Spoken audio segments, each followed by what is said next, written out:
Je m'interroge ce jour sur la question de l'absence d'oxygène dans les hôpitaux de ce pays. Comment comprendre cette menace qui pèse sur l'oxygène hospitalier au Cameroun? Il aura fallu qu'on parle de coronavirus pour découvrir les véritables tares dans le secteur sanitaire dans ce pays, et pas seulement, même en France, les pays européens, on s'est rendu compte et on a découvert l'ensemble des tares. Sauf que, dans le contexte camerounais, c'est plus grave. Comment accepter les ruptures incessantes en oxygène dans nos centres médicaux ou dans nos formations sanitaires?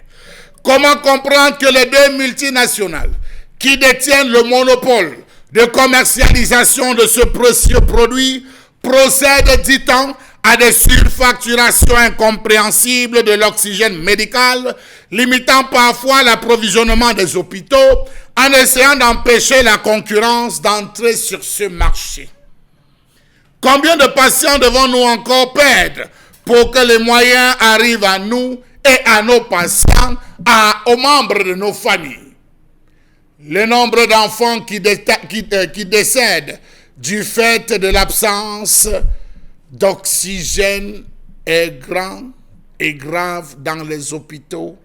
Des enfants admis sous couveuse, des enfants où on demande, on exige en disant il n'y a pas d'oxygène ici, on n'a pas encore ravitaillé, allez regarder dans telle ou telle formation.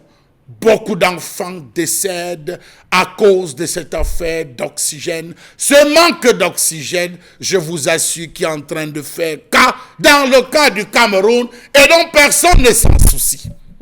Comment comprendre qu'une étude menée au centre hospitalier universitaire et à l'hôpital gynéco-obstétrique et pédiatrique de Yaoundé a révélé que sur près de 150 000 enfants qui naissent chaque année, 26% de ceux qui naissent prématurément décèdent à cause d'oxygène.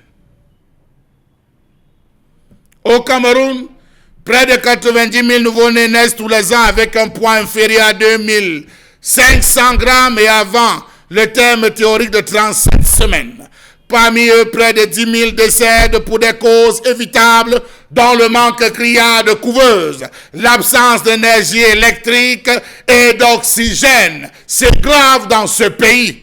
Alors que le continent multiplie la fabrication de respirateurs, c'est l'oxygène qui risque de manquer. Comment comprendre que certains établissements sanitaires manquent d'air? On vous le dit, madame, faites très attention. Si votre bébé ne naît pas convenablement, préparez-vous, il n'y a pas d'oxygène.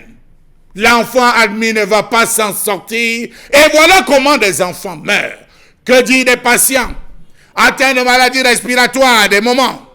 Si le sifflement s'arrête, dit-on dans les hôpitaux, les malades savent qu'ils vont mourir. Si le bruit s'arrête, c'est que l'oxygène ne sort plus de la bouteille. Vide, dira-t-on, c'est que l'oxygène ne pallie plus les défaillances des poumons. Comment comprendre que seuls des cas les plus tragiques sont servis avec certaines familles qui s'approvisionnent auprès des structures privées? Dans certains hôpitaux, on s'est retrouvé à vendre l'air, l'oxygène aux enchères. Était-ce ça qu'on avait rêvé pour le Cameroun?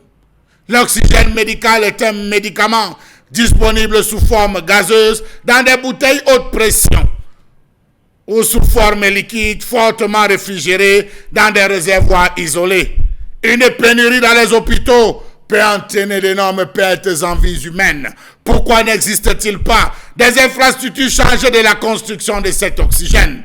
Savez-vous que sur les 4 véhicules oxygénés que compte, dit-on à Yaoundé, le CHU, 3 sont hors service et l'un ne peut pas être libéré dans l'immédiat parce que, entre guillemets, c'est réquisitionné par X ou Y. Pas d'oxygène dans tel hôpital, pas d'oxygène dans tel autre. On a des patients qui se retrouvent à décéder. Il est temps que des familles endeuillées, des familles victimes de ces cas, portent plainte, que les hôpitaux payent, que le ministère paye.